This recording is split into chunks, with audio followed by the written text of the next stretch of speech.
Just want to welcome everyone to our June general membership meeting. For the folks that are in the room, this may sound like an echo or a deja vu, but welcome to the June meeting. Very thankful for you all to be here.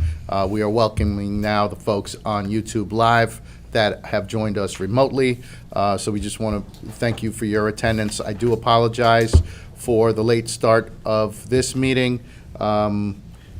Or at least the late start of having the YouTube Live folks join us.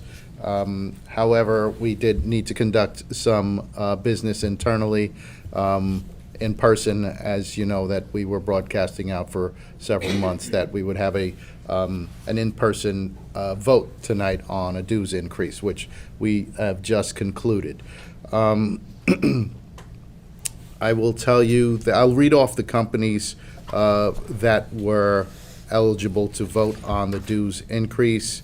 7Cs Georgetown, Bogopah Wall to Wall, DAG Provisions, HMSM, Columbus Foods, Food Basket of Bayville, Scaturo, VSM Fairway Market, VSM Fairway Distribution, Tops Market, 12th Avenue LLC, Stop and Shop, Wild by Nature, Dan Supreme, Legacy, Dan Supreme acquired, Mandel Key Food, Glass Gardens ShopRite, Glass Gardens ShopRite Annuity, SRS ShopRite, Mannix ShopRite, King's Supermarkets, 5-in-1 Key Food, Matlin Key Food, Village ShopRite, Wanadonna ShopRite, Gemstone Key Food, Powerhouse Holiday Farms in Glen Head, Pickwick Key Food Managers, D'Agostino, Gristides, Pickwick Key Food Legacy,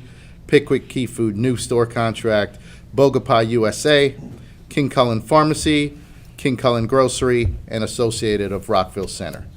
And I am reporting to you that the dues increase was overwhelmingly voted on and passed with a percentage of 88 yes votes, 12% no votes, and is at 0.01 void. So again, thank you for joining us. We apologize for the late start, but we definitely needed to get that important piece of business covered. Moving on, and again, we will have, and this goes for everyone, we will have a question and answer period at the end of this meeting, like we do at the end of every general membership meeting. I know that there are a lot of questions regarding Stop and Shop especially, and there may be a lot of other questions regarding other than Stop and Shop or other issues with regard to folks' work at Stop and Shop. But we have folks that are monitoring the questions on the YouTube chat. So please, number one, register your attendance. For those of you who are attending on YouTube Live, that is not only your attendance, but it's also your entry into the raffle that we will also be doing at the end of the meeting. And please ask whatever questions you may have in the chat box, and we have dedicated staff that will document those questions, and they will be read here by President Newell later in this meeting, okay? I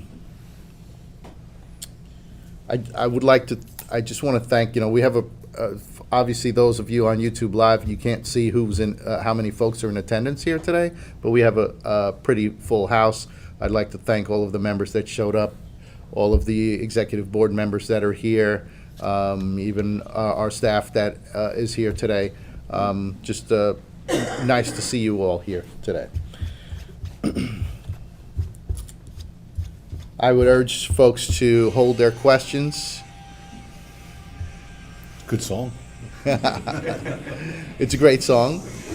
We will ask folks again to silence their phones. Those of you on YouTube Live, you don't necessarily have to do that, but and again, I'll urge you to hold your questions until the Q&A period. You never know, something that one of us are covering here tonight may be answered before it's asked. Okay. At this point, I'll bring up our first guest speaker. It is one of our union representatives that represents southern Suffolk County on the east end, South Shore, Suffolk County. Jeff Guardato. Jeff, come on up.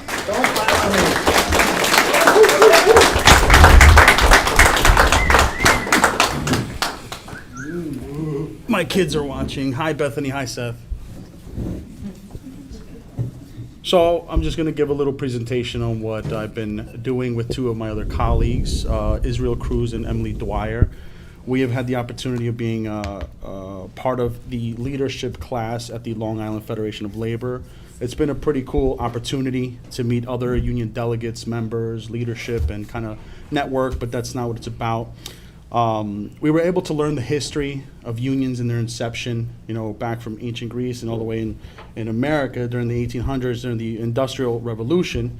We learned the backbone of representation and collective bargaining and other things like prevailing wages that we still stick to this day.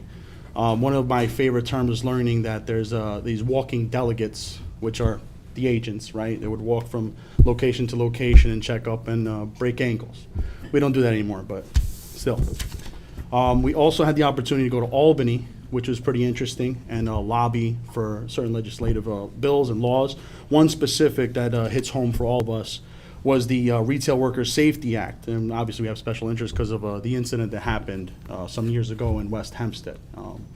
So the law calls for de-escalation trainings and just general trainings like that to keep the buildings safe, as well as if there's a company with over 500 employees nationwide, to have mandated panic buttons, right? And that's kind of bare bones, but it's a framework that's supposed to be built by the Department of Labor and then handed over to other companies, and they're allowed to implement that and expand on that. Again, it's bare bones, but it's a start, and it's necessary.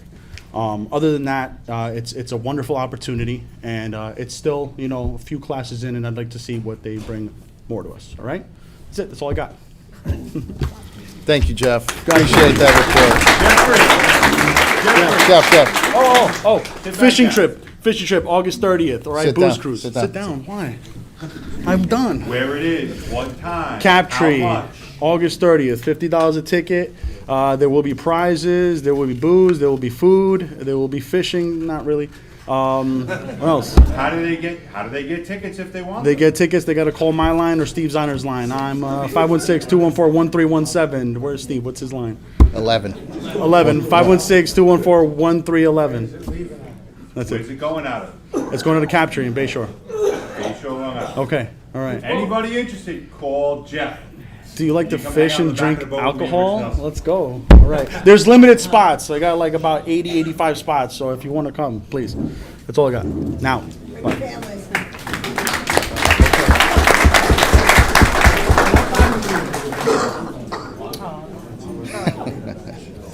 Thank you, Jeff. Appreciate that. So I'll give my report next. I typically have the pleasure of giving the bargaining report for the local, and we have been in a never-ending, a nonstop bargaining cycle since 2020. It sounds like I'm complaining, but I'm not. Even though there are some very difficult days at the bargaining table, there are some very rewarding days that stem from being at the bargaining table. We have recently, and you'll hear more about it tonight, we've recently organized a couple of new shops, and bargaining initial contracts is something that is very challenging, because as I've reported before, while we have our contracts here that are multi pages, 40 pages in some aspects, some occasions. When you're bargaining a new contract, you start from zero. You have no pages. So every single word that goes into a new contract basically has to be negotiated over. Obviously, the terms and the financial aspect of it, the economic aspect of it in every contract is difficult to go from zero to a full-blown contract. So I am happy to report that since we last met, we were able to reach a tentative agreement with Blank Street Coffee, and that the membership ratified that contract. As a matter of fact, they unanimously ratified that contract. That's Blank Street Coffee.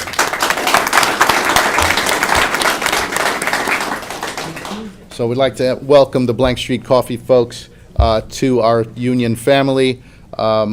For those of you who are unfamiliar with Blank Street, we have 19 locations under contract in Brooklyn and Manhattan. Very small shops. So 19 sounds like, wow, that's crazy.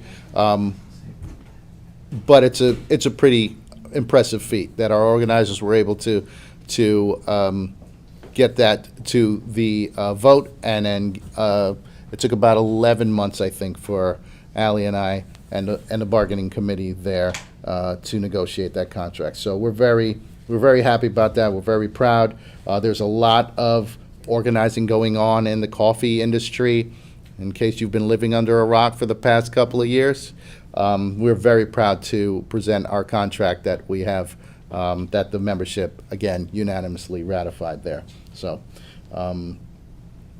we have another coffee company, believe it or not, that we've been working on, and these are some things that we've been reporting on over the past few months to a year. But Partners Coffee in Williamsburg, Brooklyn, voted to unionize back in April of this year, and join the local 1500 family as well.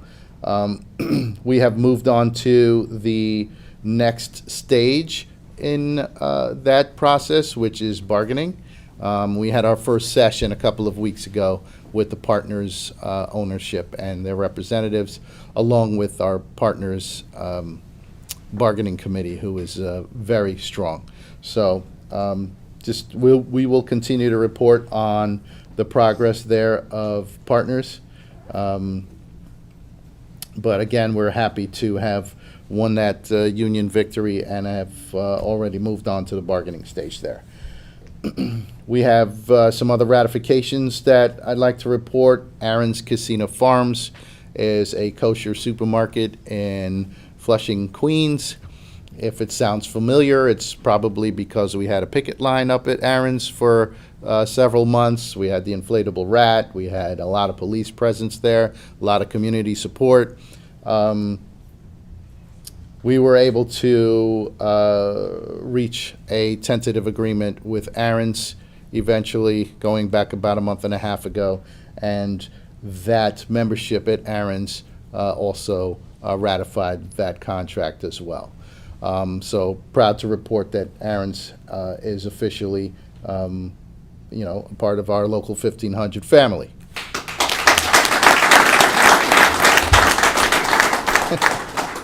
We've also recently negotiated and ratified the Scaturo contract. Scaturo has 2 stores currently with us. Thanks, Paul. That's a store that we have represented for a very long time, and kind of a contrast to like Blank Street and Partners. It's one of our older companies, and we were able to negotiate there, and that was ratified, I think last week or the week before. So thank you for the staff that's worked on these ratifications, by the way. Ratifying a contract is not an easy thing to do. You can have I've said it before, you can have negotiate the best deal in the world, but if you don't have the folks that can explain the settlement to the membership that comes to vote, things could go awry and real quickly. So thank you to the folks that worked all of these ratifications, Blank Street, Aaron, Scaturo, and all of the ones that are to come. We do have some bargaining about to get on the schedule with Foodway. I mentioned Foodway earlier in the voting list. That's the former Fairway on Ralph Avenue in Brooklyn. So we're about to embark on bargaining there, as well as Bogapa wall-to-wall, right? So for the folks that work at those companies, please be on the lookout for updates on bargaining there. we have our committees in place, and we are about to start that process with them. We have our ongoing picket line up at Bingo Wholesale, down in the Five Towns area. We're out there just about every day, weather permitting. We're always looking for folks to help us on the line. We have responsible employers in the world, and we have less responsible employers in the world. And we won't stop moving forward until every employer is doing the most that they could do for their employees. So we're out there trying to help the not only the bingo workers, but the kosher industry as a whole. We have a whole kosher division between the Gourmet Glot stores and Pomegranate, and I just mentioned Aaron's Casino Farms. Then there are quite a few others, not only on Long Island, but in Queens, Brooklyn, and New Jersey, even upstate New York as well. So we're making sure we level the playing field for our kosher operators out there. I think that's it on my list tonight. I wanted to keep my remarks pretty brief. I will invite our next speaker up, our political representative, Emily Dwyer, to give a political report. Emily?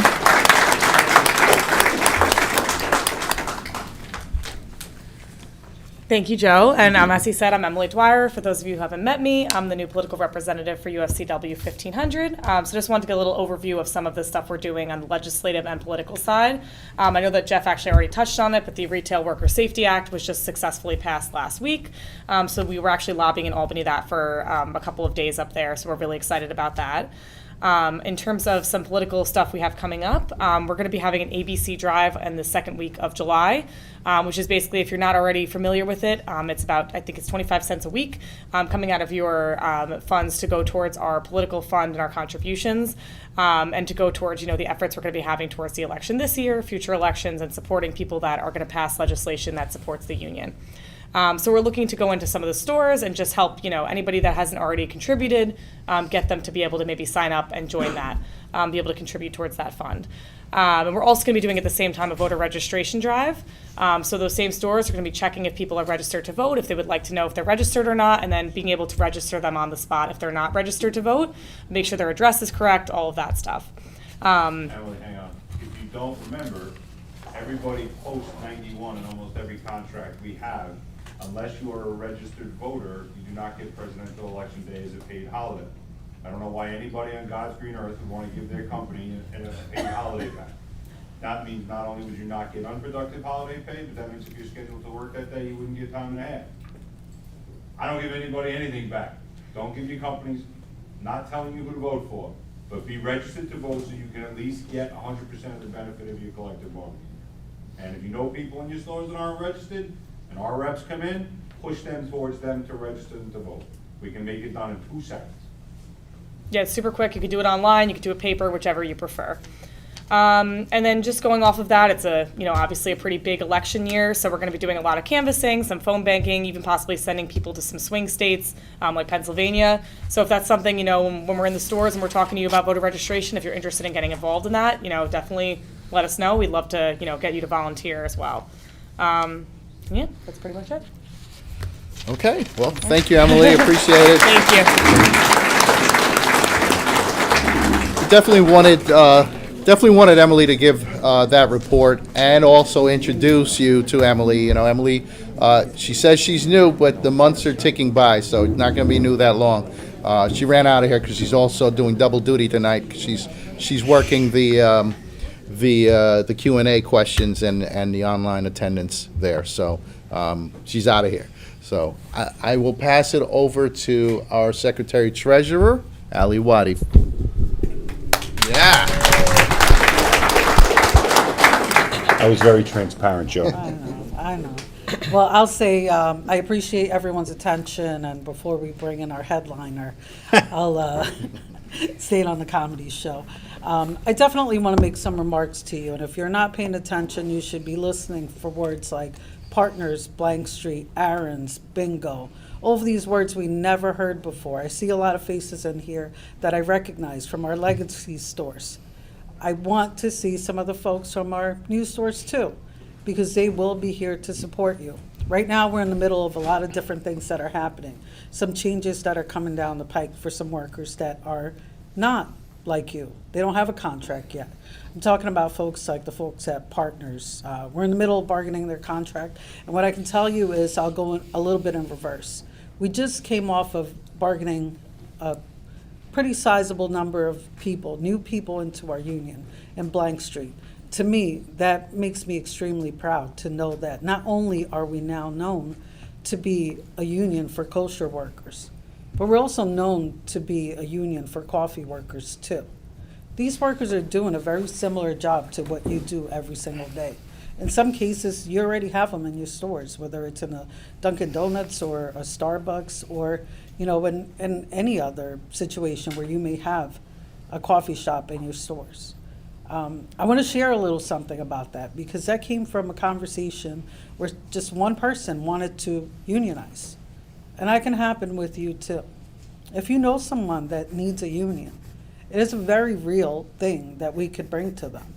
And what I can tell you is that the improvements in those contracts have brought those workers for the very first time ever an increase in their salary. Benefits like having holidays, benefits like having a legal service plan, and benefits like having a voice on the job. I cannot say enough about the folks that were sitting on the committee with us, because not only did they become people that we knew and members, they instantly became family just like you. I can tell you that it's a really emotional process to go from walking into a room and saying, who do I have here? Who's gonna sit here and represent these workers? And to be honest with you, no matter who it is, we always wanna make sure that that person understands the responsibility and the duty that that represents. Because they're not just speaking about themselves, they're talking for a multitude of people that are not in the room. And not just in the company that they work for, but in future companies that will be impacted by that. And I'll say what I really, really love about this community of folks is that they recognize that they're all tied together. They're meeting potentially tonight, talking to other coffee workers, talking to them about the things that happen at the table. We did not restrict their voices. We did not tell them what to say. We did not direct everything that happened there. And that's because, as you do too, you have the right to make choices in your union. You have the right to say, I like this contract, I want this contract, I want to fight for more. It takes a lot for us to get something like that done, and it's not easy. I really sit proud to be able to tell you that I took part in that. But the folks that sat there across from their employers with representation, in the premier, and I say it all the time, Jackson Lewis is the premier representation in that area. They know what they're doing, and they do it well. And I don't want to say we did it better, but I think we did. I think the workers knew what they wanted, and they stood up for it. And I sincerely want to thank the committee. I want to thank Zach, Sequoia, Tuscany, Jay, and Grace. They were the last people standing. They were the folks that brought it home. But before them, a lot of people came, and some other people were on the committee. Just like your industry, people move on. But I really want to give them a round of applause for everything that they did.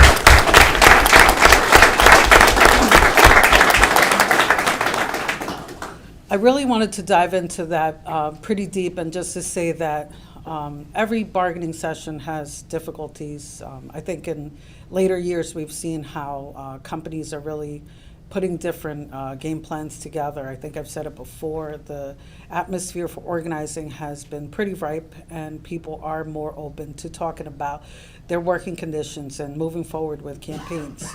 But that can be changed or stopped or diminished. A company could come in and offer someone, it's happened to us before, where they change the working conditions and they give folks raises, they give them benefits, they improve everything. And, ultimately the workers say, well, this is what I wanted, so why should I continue fighting? Why should I be on the opposite side of my company if they're giving me everything that I want and I need? I'll always say this, I won't stop anyone from making their situation better, because that's ultimately what we want, right? The reality of the whole thing is that until you have a contract and until you have the right to come into a room and listen to all of this stuff that's going on in your union, or even take a vote on your dues, until you have the right to do all of those things, you're actually not protected. So I will ask you, as we go into bargaining for a new company, a smaller company, it's not as big as Blank Street right now, but it could be. I will ask for your support. It's going to be a tough season, and we know that. It's a new company we're just getting to know. We'll keep you in the loop, and we'll keep the workers in mind. But if we call on you, I just want to display a little bit or give you an idea of what happened there. Those workers fought for a union, and they won. Those workers called on the community, and it came. They had more support outside of their store in Williamsburg, Brooklyn, than I've ever seen before. It was a really exciting day. If you have a chance to talk to Jay Squarzelli one day about it, talk to him. Because I think for someone with so much time in the union, it made his head turn. There's so much energy there that's going on. And I really want to emphasize how tough it's going to be. It's never easy, but I have a feeling that this is one where we may need to pull out all the stops. And we're going to call on you to help. Because the more members that come into our union, the more that we can help other people. The more that the union grows, the more that people understand what their rights are. There's strength in numbers, and it's something that we all need to keep in mind. We've gone from talking about Pathmark, which I'll take it back to what I started, to even, talking about other companies that were under the UFCW, like Caldor.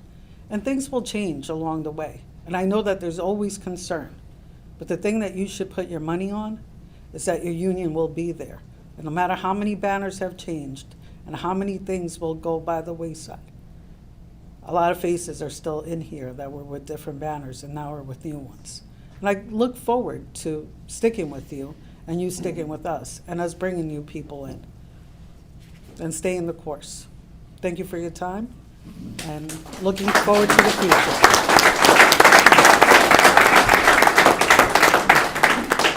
All right, you're up. Thanks, Al. I think it's more than appropriate for me to start by recognizing a little bit of Local 1500 royalty. In the room is somebody who's been with, I think now at this point, 5 presidents. And he appears every once in a while like a magician, and then every once in a while he'll disappear for 5 or 6 months. Are we good? Did somebody get drunk in the corner, or what's going on? So I just want to embarrass him a little bit right now and ask Charlie White if he could stand up. Charlie! He ain't got to come up front, but that right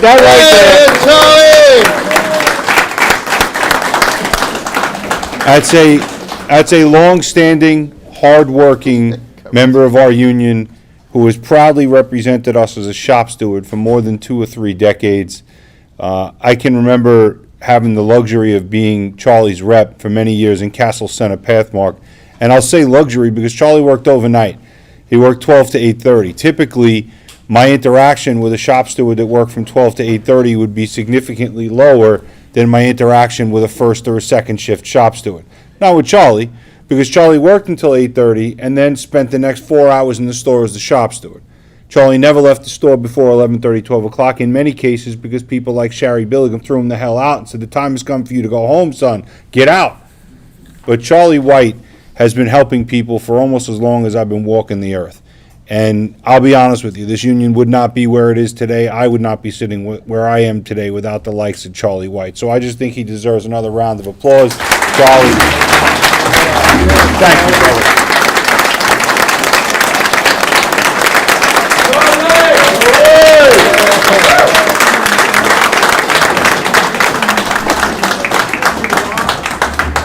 Paul Goldstein just stood up, looked back at Charlie, and he's like, how much did you pay him for that speech? But no, Charlie, thank you, brother. Love you, miss you. Really, really thankful that you're here with us tonight. I would also probably get in a lot of trouble at home if I didn't do this. Not that they're watching now, but you never know with these kids. They'll pop on when you least expect it. I want to congratulate my daughter, Allie Rose. She graduated, well, she finished her last day of high school. She'll graduate in 2 weeks. And to Amanda, mine and Melinda's oldest, congratulations. She turned 22 today. So I got my personal stuff out of the way. So I don't get any nasty grams when I get home, but they're both incredibly beautiful people having a great day today. So thank you to both of them. I'm going to embarrass someone, especially because she asked me not to. In this room right now with us is a short timer. Arnetta Ellison Bates is retiring on July 3rd. Oh, she's crying already. I love it. She's retiring on July 31st, 2024, after over 35 and a half years with our union. She's been with us here at Local 1500 headquarters for over 7 years.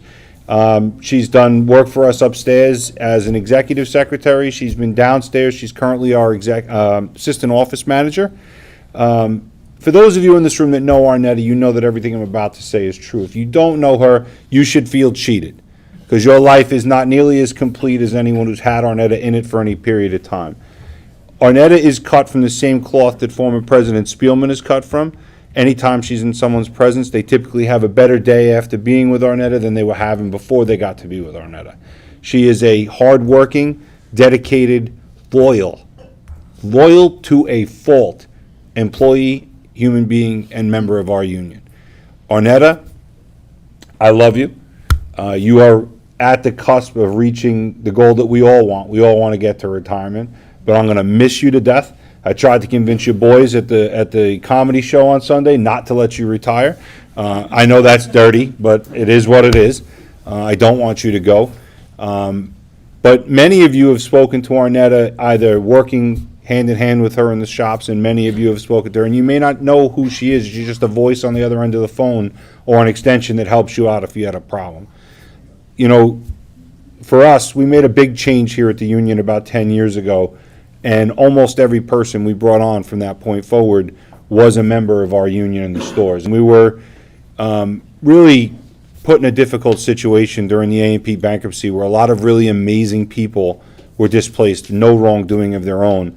And 3 of them are with us and have been with us for an extended period of time now: Terry Gorman, Michelle Wright, and Arnetta. And, you know, things just going to feel a little bit different on August 1st, Nettie. I love you. We'll miss you. So congratulations. We're not going to get a chance to embarrass you after tonight, so that's why I got to do it ahead of time. So, Nettie, congratulations.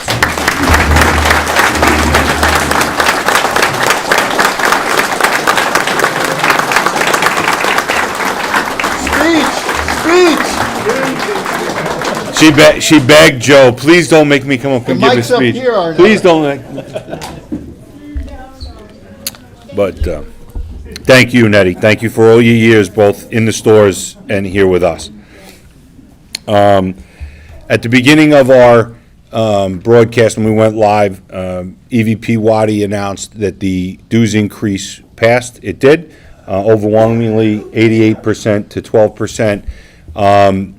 If you didn't take a chance to read the 2-page letter that we sent out a few weeks back, I think it was 6 weeks ago, the proposed dues increase that was approved, easy for me to say, tonight, is $1.15 a week increase on the full-time side and 75 cents per week on the part-time side. Those deductions will start in August for September's dues. If you have questions, you need more information, please get in contact with your union representative, or you can reach out to one of us here at the union office. We appreciate everyone's opinion. You okay, Paulie? Okay. We appreciate everyone's opinion as it relates to that dues increase. I can assure you we would not have asked for it if it wasn't something that we felt was necessary. As the letter said, just to reiterate partially what it said, our goal is to double the strike fund. The strike fund is currently at $5 million. We feel in today's day and age that is a woefully low number, and we want to do everything we can to double it to $10 million in as short an order as we can get it there. Additionally, as you heard both Secretary Treasurer and Recorder Wadi talk about, we've had a number of significant legal battles dealing with first contracts, new contracts, and membership transitions from a lot of our new stores and some of our new industries. We hope that that continues. You know, as much as we don't like writing big checks or writing checks to arbitrators or attorneys, it's a necessary evil in our world right now to try to grow and to try to spread. Make sure he's okay, please. Thank you. To try to make sure that we can grow our jurisdiction and try to spread bargaining units to industries that don't currently have them. And it's a good problem to have. The number of contracts we have right now is 48. I can remember a time not that long ago where we had 29, and we now have 48. And that does not come without an extraordinary amount of effort from our field staff, our organizing team, many of who have come through the turnstile and have moved on to different jobs, because quite honestly, to quote former assistant to the regional director, Ed Lynch, organizing is hard. And it is. It is not an easy job. It's not easy on the soul. It can be disheartening. It can beat the crap out of you. But when you win, I defy you to find a great many things that feel better than winning an organizing campaign. Although, I would think that Ally and Joe could tell you that getting the first contract after winning an organizing campaign might be just that little bit sweeter. But that's the reason that we asked for the dues increase. We are not in any type of a financial distress, but we want to make sure that we stay ahead of the curve so that we can maintain the level of service and continue to try to grow your union and protect bargaining unit companies. Believe it or not, as much as I like to punch your companies in the face when they do something wrong, without them, 16,000 people don't have jobs. I don't want them replaced by somebody that's not going to recognize this union or not going to bargain in good faith or not going to show the level of respect that they show because you're represented. Those reasons alone, we have no choice but to try to protect their jurisdiction. Their jurisdiction is your jurisdiction. They don't exist without you, at least not in this area. So that's the reason we asked for the dues increase, and we appreciated the vote. Just want to throw a little bit of credit to Michelle Wright, our office manager. Earlier, I guess late last month, early this month, she managed to secure bulk rate postage rate for us as well as a not-for-profit postage rate. So we may actually start to communicate with you a little bit more via mail, just because it costs about a third of what it cost before. The mailing of your newspaper will be reduced, the mailing of any and all pension, welfare, legal, annuity documentation will be reduced. Any membership communication to you will be at a reduced postage rate as well. It positions us to save a hell of a lot of money. When you typically put $3,400 to $4,000 a month on a postage meter, and you can whack that by 40 to 60%, that's real money. That's real money at the end of the year, and that's a good opportunity for us. So Michelle, thank you for all your efforts. Unfortunately, I think she had to agree to be adopted by this gentleman at the Postal Service in Westbury, because he intentionally kept leaving one piece of paper out of every packet that he gave her so that she had to go back to see him one more time. I think at one point he volunteered to come here to get something. I don't know. But he did the right thing, and Michelle got it done for us, so thank you very much.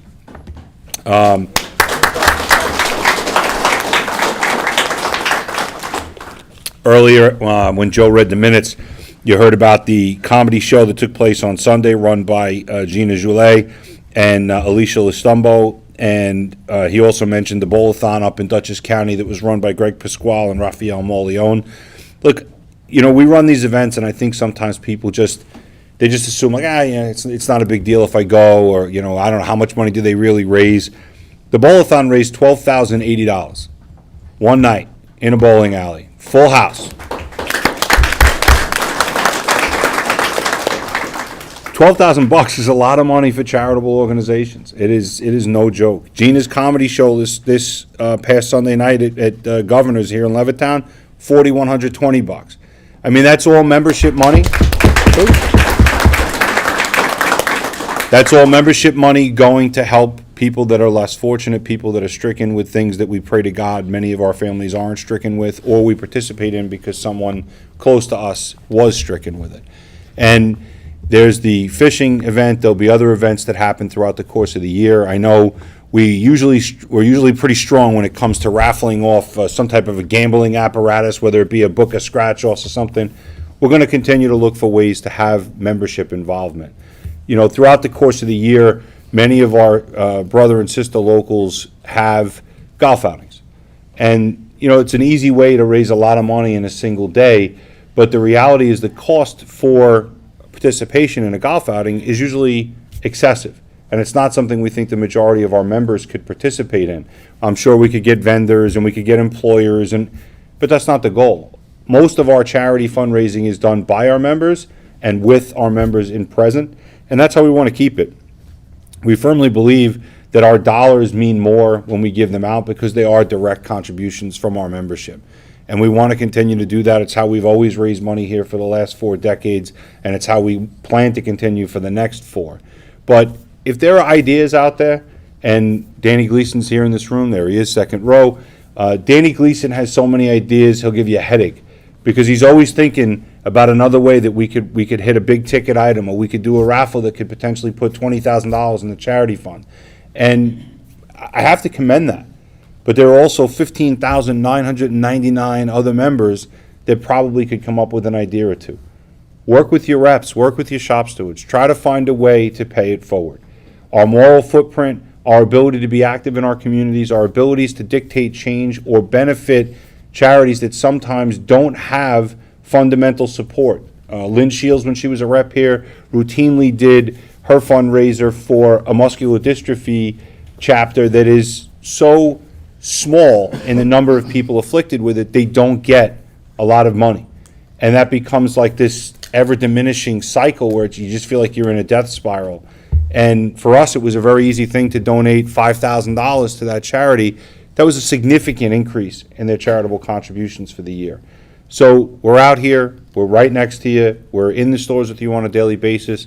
If there are things that we can do, if there are things that you'd like to see us do, I know Stacy's brought up pool tournaments and softball games at times. It's ironic with you being on a crutch right now that I'm talking about softball and pool, but we're open to new ideas. Anything that gets membership involvement to raise money is a great thing for us, and we want to continue to do that. So for everyone that already helped us out this year and for those that are going to continue to help us, I really appreciate everything you do, and I look forward to doing a little bit more with you this year.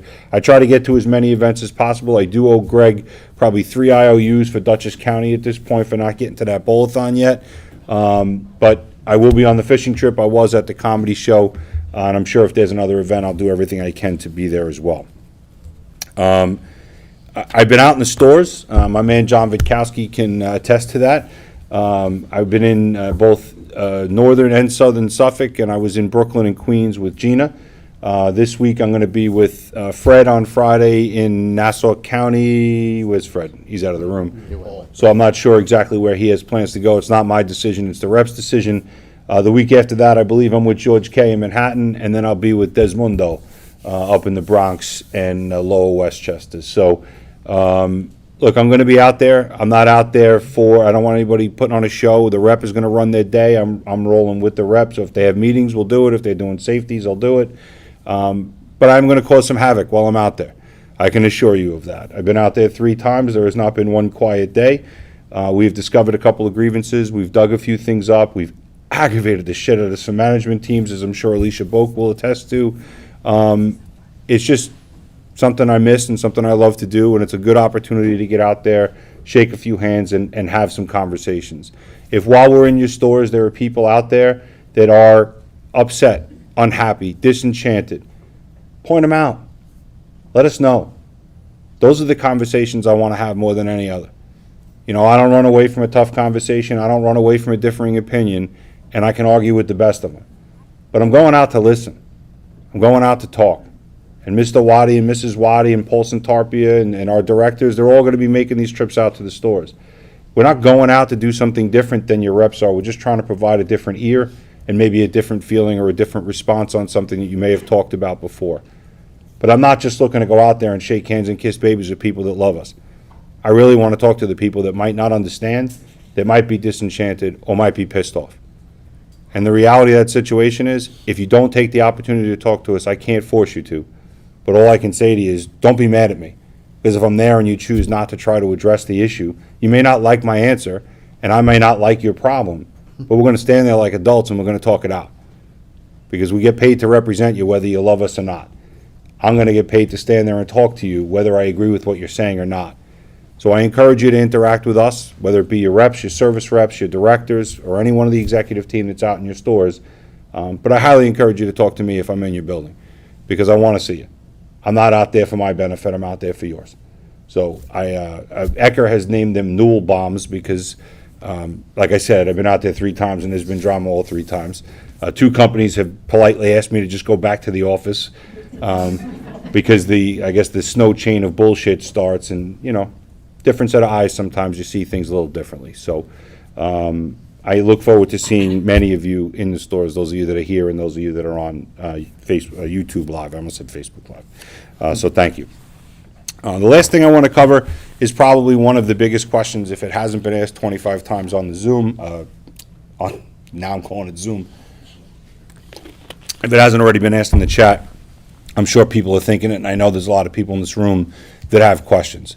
Stop and Shop had a strategy day where they announced that they were going to be downsizing the company, they were going to be evaluating the fleet, and they were going to be closing stores, some based on leases that were going to expire or that are not in what they can consider, I guess, a competitive lease.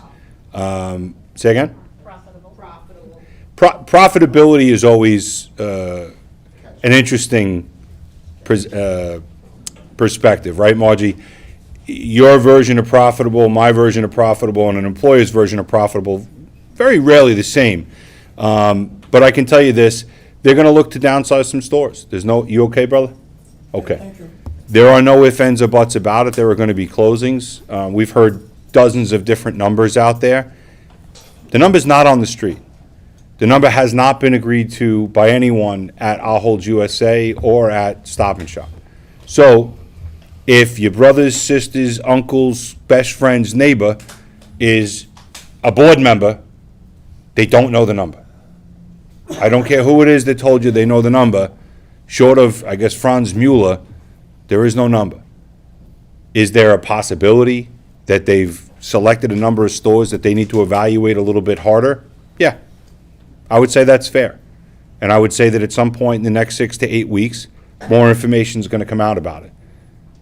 Until that information comes out, there's really not a whole hell of a lot we can do about it.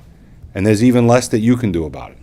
So all I would advise you to do is keep going to work, keep doing the best you can in sometimes limited circumstances that you're dealt with, and do what you do best. Take care of your customers. Because if there are stores that are marginal, if there are stores that are on the line, the last thing in the world that you can do that benefits you is to not give a shit for the next 6 or 8 weeks and potentially teeter-totter your store from marginal to expendable. That's a reality. I don't know what metrics they're using to evaluate these buildings. If I did, Chuck Howard would tell you I would tear their math to smithereens. It's what I do. But it's not a transparent situation for us.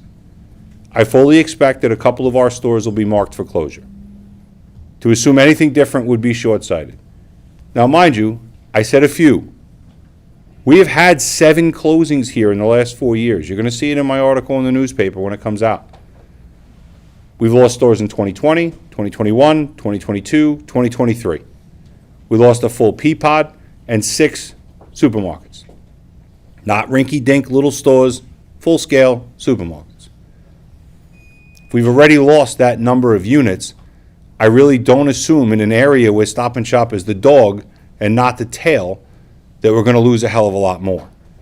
In certain other geographies, that may not be the case. Stop and Shop could be the tail, or in some cases the tip on the tail of the entire area, and the entire trading area. That's not the case in Long Island, and I don't see them wanting to let that go. That being the case, I also expect them to close some stores because they've done it. Look, they bought 12 Pathmarks in the A&P bankruptcy. They bought 12 Wall Bombs in the A&P bankruptcy.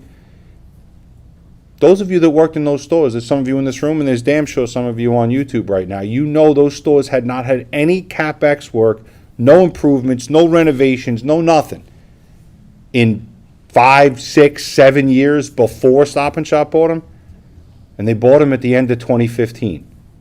We're in mid-2024. How much money did Stop and Shop put into those stores?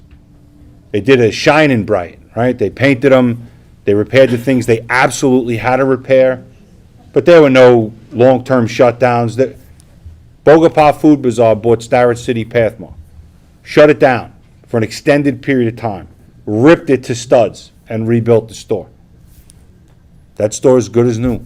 They did the same in Brentwood, maybe not to the same degree, but they ripped it to smithereens. Uncle Giuseppe's has ripped stores to studs and redone them. ShopRite ripped stores to studs and redid them. Stop and Shop felt the need, and maybe it was the best business decision at that time. I don't know. I don't get paid to make those decisions, but they tried to maintain the operation. That worked for our members. So I'll be the first to selfishly say I am thrilled that they didn't close the 12 Pathmarks for 12 weeks, 16 weeks, 20 weeks, and do a renovation, because we would have had a lot of problems. We'd have had a lot of people on the unemployment line. So I'm happy that they didn't close them. But how much neglect can any building take? Think about a house, a shed, a pool, anything that we own. If you don't do something, you don't maintain it for a period of time, or you're just doing the bare minimum, it eventually is going to break. So some of these buildings, you're looking at the potential to put in $10, $12, $14 million in CapEx without doing something extreme, just to get it back up to snuff. It's a tough pill to swallow. It is. And I don't envy the fact that some of our stores are going to have hard decisions made because of the neglect that came from people before. But it's where we're going to be. I assure you two things. Stop and Shop has, without question, worked incredibly well with our local union in the past anytime they've closed a store. They've worked on transfers. We haven't had a bumping or a layoff process. In every circumstance, if they sold a store, they sold a store on Flatbush Avenue to Bogopah, all of those folks were offered placement in a Stop and Shop if they did not want to stay with Bogopah. Everybody who wanted to get placed, got placed. Was everybody hugging and kissing at the end of the rainbow? No, I'm sure there were some people that are a little annoyed they got to go further this way or further that way, but their livelihoods are undisturbed. The rest stayed with Bogopah, and many of them are still there. And I fully expect that you could see situations like that in our jurisdiction here. So if there are a few stores that are slotted, and some of those stores are going to be acquired by union buyers, I'm all in. I want that to be the case. There are enough former local 1,500 stores lying dormant in our jurisdiction for all of us to choke on. My staff hates the fact, but they do it every month. They do a vacant site report, and they check every former Pathmark. They check every former 1,500 site that used to exist, a Gristides, a D'Agostino, whatever it may be, and we keep tabs on those sites. I don't want to add more to that list. They certainly don't want to add more to that list. But the realities are what they are. Until we know exactly what's happening, you shouldn't worry. You shouldn't change your behavior, and you damn sure shouldn't throw your hands up in the air and say, what's the difference? Because if you are in a marginal store and don't know it, you could actually do yourself more harm than good. Put your best feet forward, and I know, especially at Stop and Shop, some days, really, really difficult because you feel like they're shoveling shit against the tide twice as fast as you're trying to push it with. All I can tell you to do is just do what you do best. And when the chips fall, they're going to have to fall with us. And we're going to be there, and we're going to negotiate the best possible outcome we can, no matter what the circumstance. The positive from my perspective is this is not a bankruptcy court. This is not a Chapter 7. This is not a Chapter 11. I've been through that twice. Without the support of our leadership team and the membership in those stores, both of them would have been disasters. They were bad enough. That's not what this is. Don't make it sound like it is. Don't listen to the bullshit that it is, because it's not. It's just not. And I'll be the first to say it, because whether I like it or I don't, non-union competition is a problem for all of our employers. Lidl, Aldi, Trader Joe's, Whole Foods, Stu Leonard's, in other areas that they trade, Market Basket, Big Y, Price Chopper. These are putting a lot of contraction. They're putting a lot of constraints on our stores. It's why we're trying to organize. We're not just trying to organize cafes or warehouses or kosher markets. But it's hard to get into an established grocery chain. We have 16,000 members. You've heard us say more than once, if you get involved, the job you save could be your own. I'm not trying to just, repurpose a quote from another business. It's true. So all I can tell you is we're here. I get the concern, I get the fright, I get the trepidation, especially for those of you that have been through it already, and Stop and Shop is your current home, not your original home. I get it. All I can do is listen if you want to talk. And all I can ask you to do is trust us. We've been successful this far. We plan on being successful the rest of the way.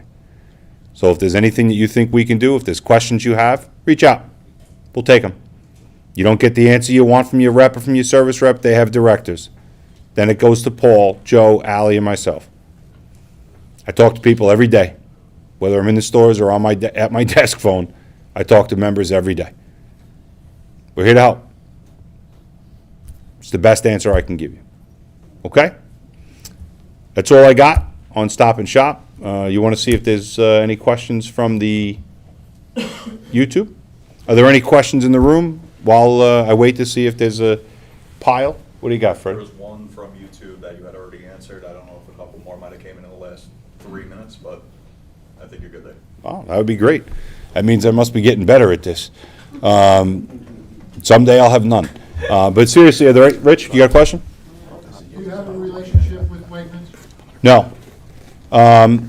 It's interesting, and I appreciate you bringing that up. So Wegmans is a massively successful non-union operator. Started in Western New York and upstate New York. They now have an incredible number of very profitable stores. Thank you so much. We have one in the Brooklyn Navy Yard. We have one downtown Manhattan now in the Chelsea area, in a former Kmart on Astor Place. And we're going to have one probably early next year in Lake Grove. I probably shouldn't say it because we're on YouTube, but I'm going to say it. Wegmans is going to be successful wherever they go because they have this aura about them and they have this draw. But they've also made some pretty bad decisions recently. They had to close one of their first stores in Massachusetts because they jumped into a site that I think they maybe evaluated a little bit too quickly.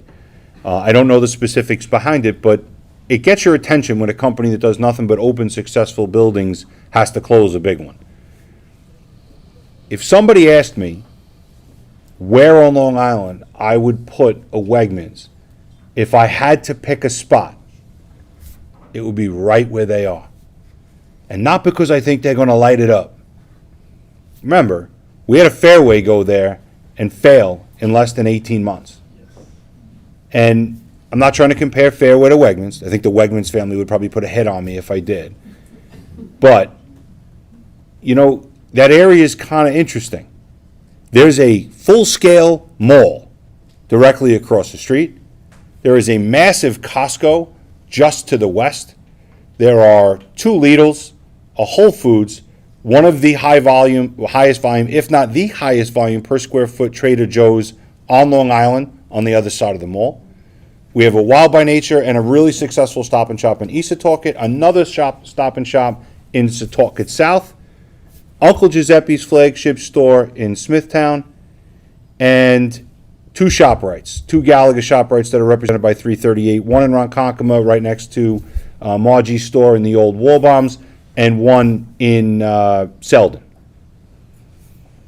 None of those stores that I just said, potentially with the exception of Trader Joe's and Uncle Giuseppe's, are blowing the cover off the ball. For a Wegmans to be ultimately successful, it's got to murder half a dozen of those stores. It's got to get all of Whole Foods business. It's got to get most of Trader Joe's business. It's got to attract that Lidl customer. It's got to steal Uncle Giuseppe's customers coming out of Smithtown. It's got to take a ShopRite customer away from ShopRite's pricing structure.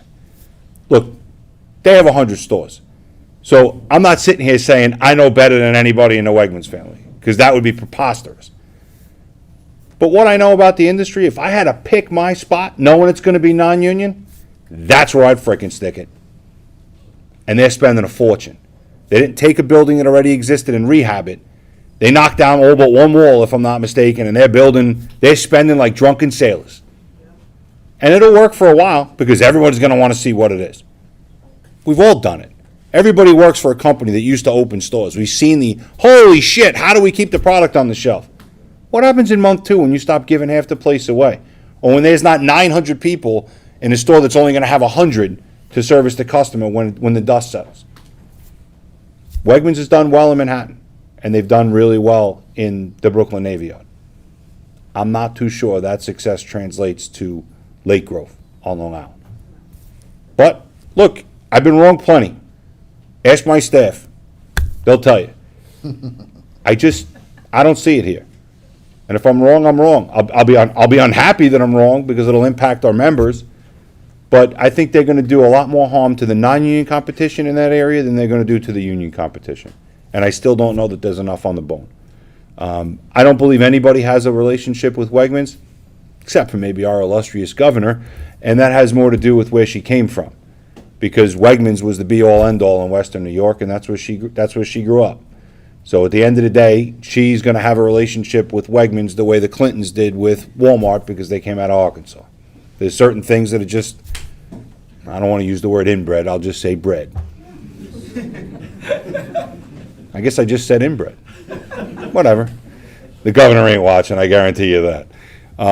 But that's my shtick on Wegmans, Richie. So I appreciate the question. Bruce Drago. Oh, Bruce Drago. Hey, Bruce. Is the rumor that Kroger is taking over some Stop and Shops true? Which Stop and Shops are closing? Well, I covered most of that already, Bruce. I don't know which Stop and Shops are closing. Is the rumor that Kroger is taking any over true?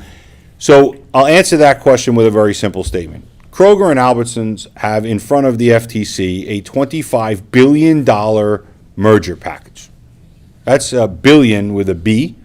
It involves thousands of stores.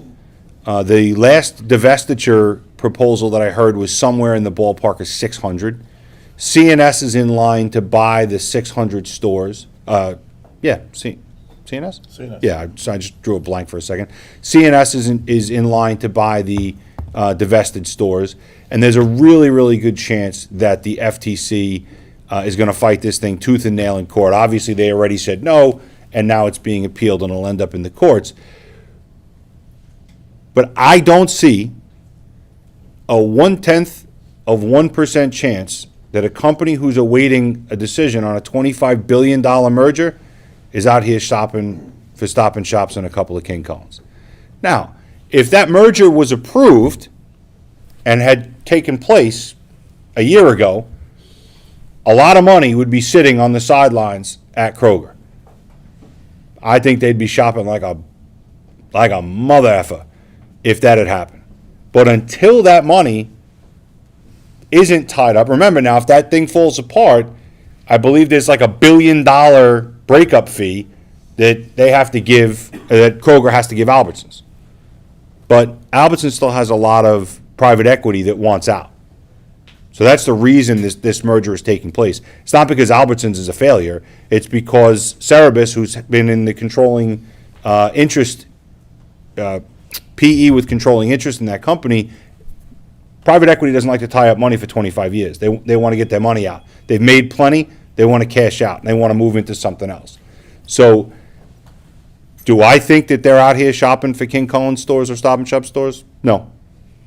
No, I don't. And I've seen the random ads. Rob Schnoz sent me a Glassdoor or whatever it was, an Indeed ad, and I've seen it. When A&P was going through the bankruptcy, a King Soopers receipt came out of the register at a U-Scan in Brentwood. That was it. They're coming! They already reprogrammed the U-Scan! Nobody gives any thought to the fact that the company who runs the technology runs it for like multiple companies. The only reason was because a receipt came out. That's how the dam was going to break, a receipt in beautiful downtown Brentwood, Pathmark. Look, I think people are in a hunt for information, and I think in an absence or a void of information, the last thing you hear has to be true. And that's how the internet works, right? I mean, that's how all of the political pundit shows work. It's what you heard last that everybody jumps on. I think this is more a matter of fact versus fiction or desire or just people kind of telling tales. That's what I think. Again, could it happen? Shit, yeah. Kroger's a big company with a lot of money. I think they'd be screwing themselves up pretty bad in the bankruptcy court, but I don't see it. I don't see it. Anything else? All right. My work here is done. Oh, we got one more? Where is it? I'm sorry. Go ahead. I was wondering about how soon are we expected to negotiate over 25 cents over minimum wage for our part-time workers? Because it simply is not as competitive as we could be. Where do you work? Stop and Shop. Okay, I wasn't sure. The black shirt kind of gave it away, but I didn't see the sleeve. So I'll tell you a couple things. Stop and Shop contract is up June, so it's about a year from now. The man to my right and the woman to my left will 110% be at the bargaining table with a pretty sizable number of your coworkers at Stop and Shop across all categories. And I would tell you that you're going to have free rein to try to negotiate whatever it is that you want to negotiate. I always tell the truth. You can like it, you can dislike it. But the one thing I'm going to tell you is this. If I was able to, or Joe or Ally were able to negotiate $5 in increases for a part-time workforce over 4 years in one day, I wouldn't walk, I would be carried wherever I went. We have never been able to do anything close to that. Unfortunately for us, sometimes the rising tide that allegedly raises all boats just compresses them in our world. It doesn't raise all boats. It takes people that have been around 30 years and makes them have the same salary as someone who's been here for 35 minutes. And it's really, really difficult. But the one thing that we don't do here when we bargain is we don't play from the abstract. We don't ignore facts. Math is math.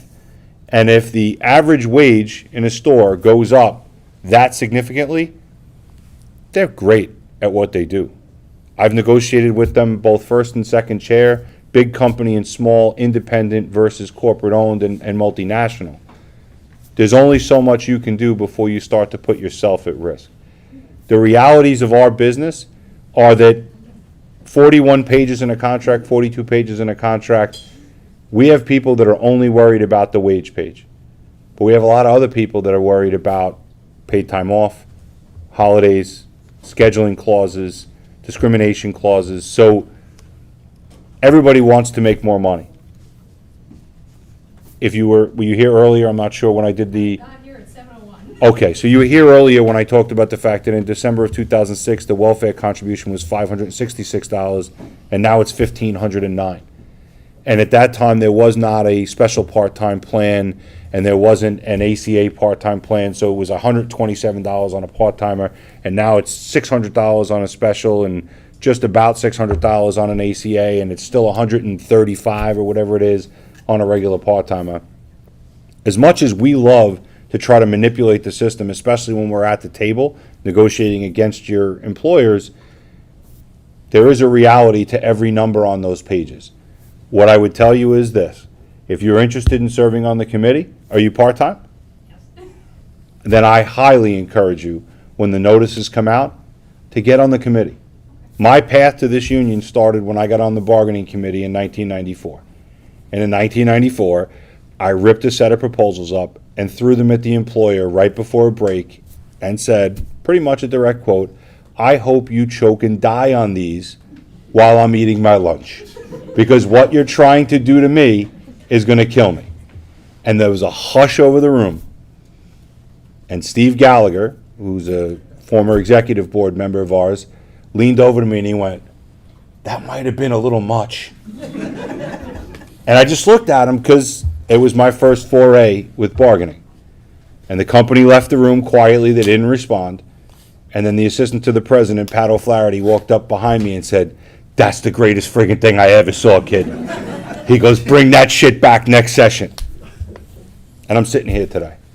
So I would tell you that you never know what day is going to change your trajectory or the trajectory of the part-time workforce that you would be representing at that table, and I would encourage you to join the team if you can. I just see it as a possibility to bring other people from non-union stores by having a more competitive wage. I don't disagree, but I would also give you one slight warning. The contract that you work under took 35 or 40 years to get to the status it's at right now. When we negotiate with a new company, you heard about Blank Street, you heard about partners, you heard about multiple kosher contracts that were resolved. Those contracts don't look like your contract. And the reality is that you can't just fast forward 35 years to get to where you are. It's just not plausible. You know, if we had that ability, again, I wouldn't walk anywhere. I'd be fatter because I'd be carried everywhere.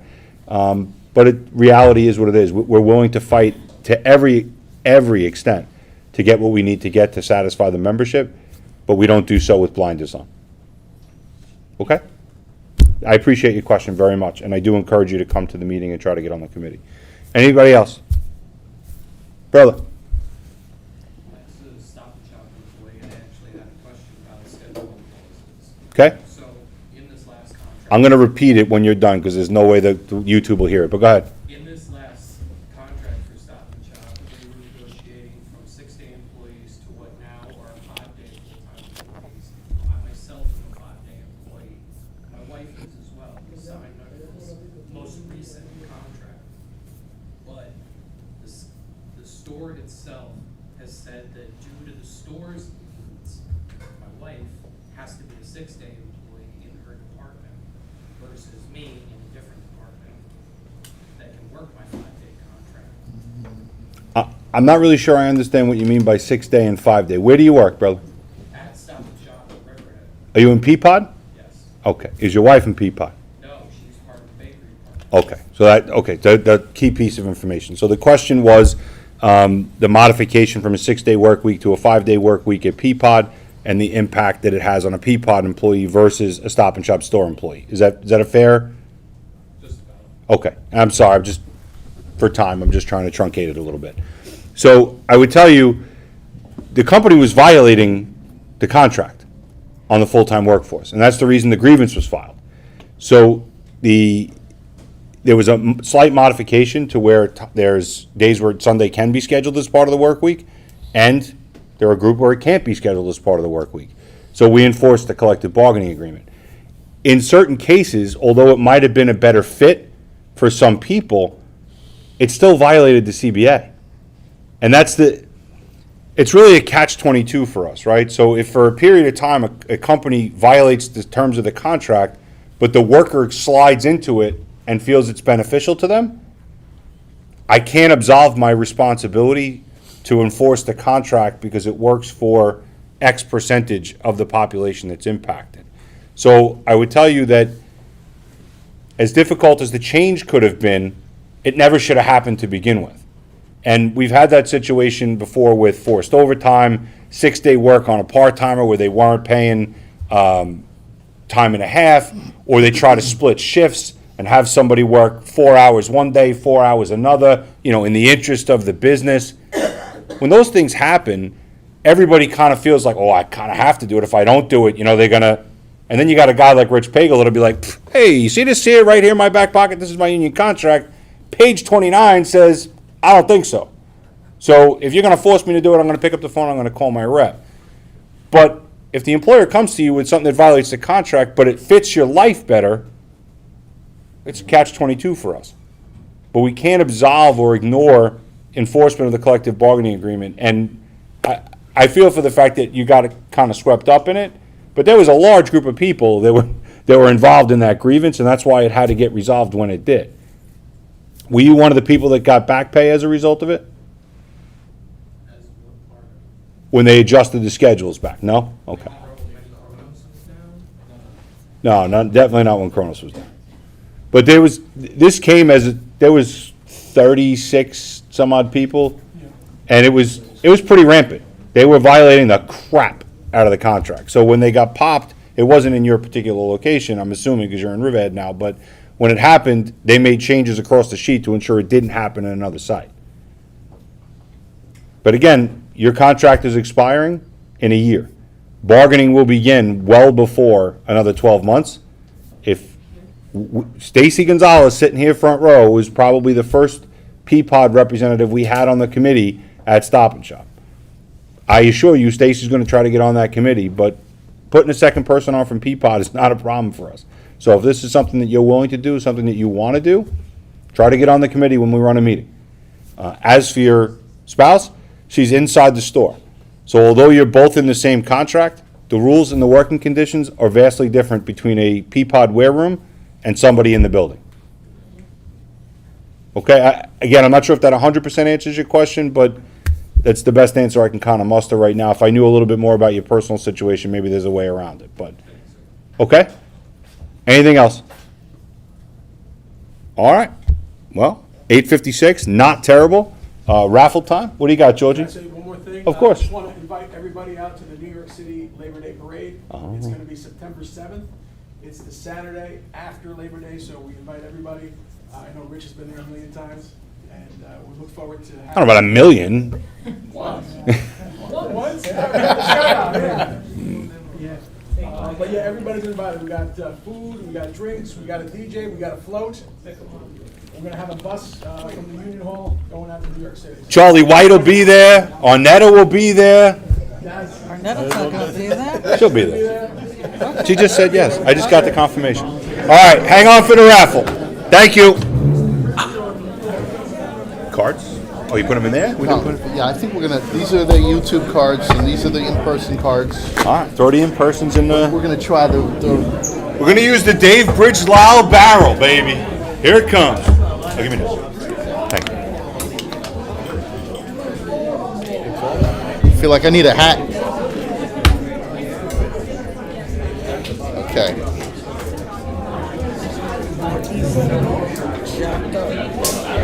Okay. Throw these in here like this. See how this goes. I don't know if this is gonna work, but I don't think it's gonna pop out. no, I'm gonna have to open the door each time, which is a pain in the neck. You're holding the wrong spot. You gotta. That's the spot that holds on. I'm trying to close. I'm trying to lock it. Oh, there you go. Sometimes it goes through the slot. Sometimes it doesn't. All right, we're just gonna mix it up and then let's sit here. We should announce that this was a donation. A donation? Yeah, this was a Yeah. All right, let's do this. You're right, Paul. I was holding the wrong You're spot. right. Paul, can you do that? What? There you go, thumbs. Listen up. We're gonna be doing the raffle. You ready to win? Yeah. All right. Your cards in here, Charlie? I hope you filled one out. No, sir. No, sir. Whoa. Whoa. Oh, jumping cards. Kelly Johnson. Where are you, Kelly?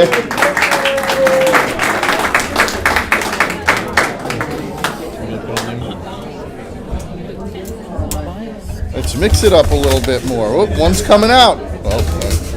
Hey, Kelly. Guys, we're still in a meeting here. Come on. 16. Oh, Kelly's here. So get the. Thank you very much. Caesar or Pizza? Caesar. He's not helping me out here. Charlie didn't get to put his. Oh, no. We're going to put the Charlie one in. We're going to drop it in there. I think that says Charlie White. Let's go. Go right here. Thank you. Yeah, I'll just pick him out of here because this is crazy. I don't think this. Oh, well, that's the winner then. We'll use that one. I think it says Rich Pagel. Listen up. Rich Pagel. Yeah.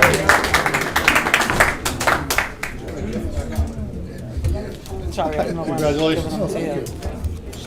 Let's take another one out of here. I don't know about this thing. Catherine Weisenberger. Catherine. Kathy.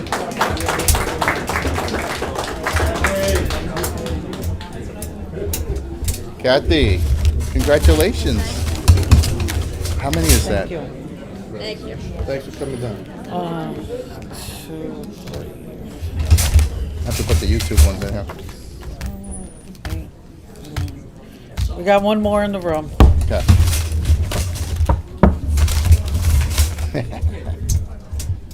Okay. This one is gonna be. Woo!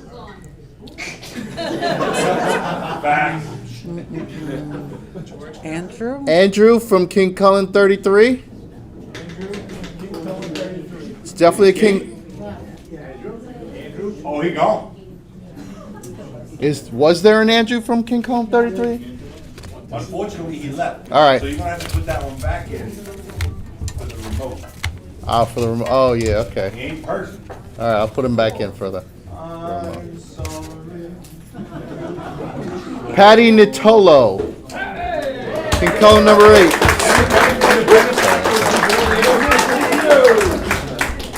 Send him a thank This you. is not gonna. There you go. It's gonna be great if he wins again on the road. I think I'm gonna just put these in here. This is. I don't think this is gonna work.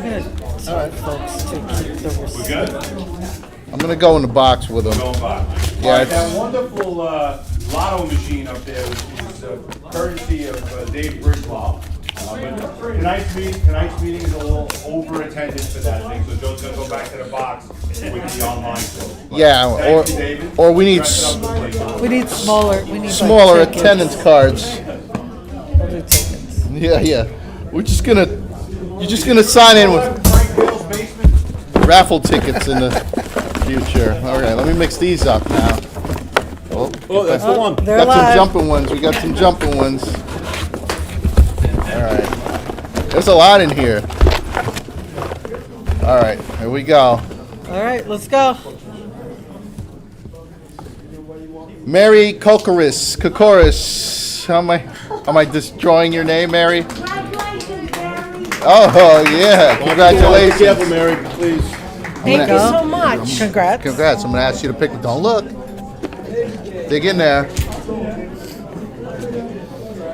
Nice. Thank you. Thank you. From YouTube Live, Smithtown Stop and Shop, Karen Capochi.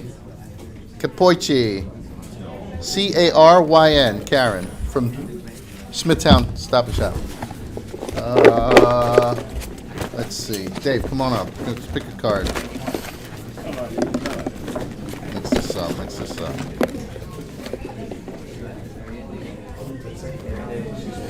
Nicole Amorosa. Thanks, Dave.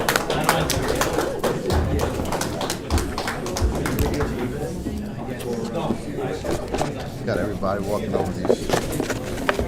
So far, just one to deliver, right? So far, hope it stays I'm so happy. Hey, Nicole. How are you? Hi, Nicole. Good, how are you guys? Thanks. Tamika Cooper, Stop and Shop 2593. YouTube Live. You know what, Nicole, could you pick another one, please?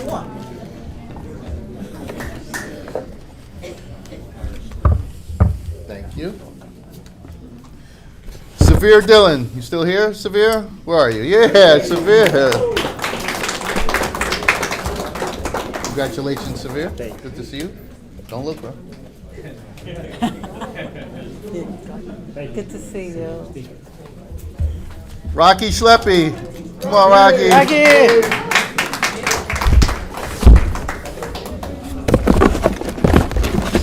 Mix these up. Congratulations, Rocky. Please pick a winner. And the next winner. Oh, yeah. Thank you. That's yours. Oh, this right. Oh, this. Yeah. There you go. Watch your step, okay? Matt Roman, King Cullen 57, YouTube Live. Yeah, we could clap for the YouTube Live winners, folks. Come on now. Ecker, come here. Oh, man.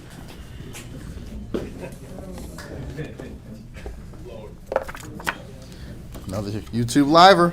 Yasmin Aguilar, Stop and Shop 545. Congratulations, Yasmin. Use this guy's card. Am I right? Yeah. Maribel Robles. Maribel? Robles. Sarah Maribel still here? We're in the remote time, so she'd be all right. All right, she's good? Yeah. All right. Okay. Food Bazaar, 78. Oh, yeah, they left earlier. Juan's like, me. Last one? Last one. Yeah, last one, I'm sorry. It's okay. Yes. Dave, come on. Dig in there good. Don't look.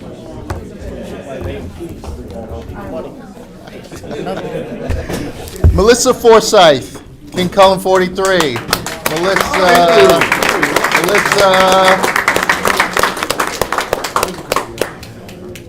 That's it? That's it.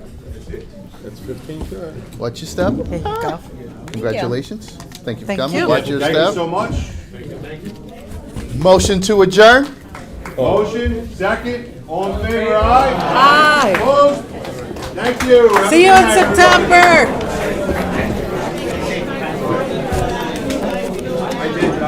Great job, guys.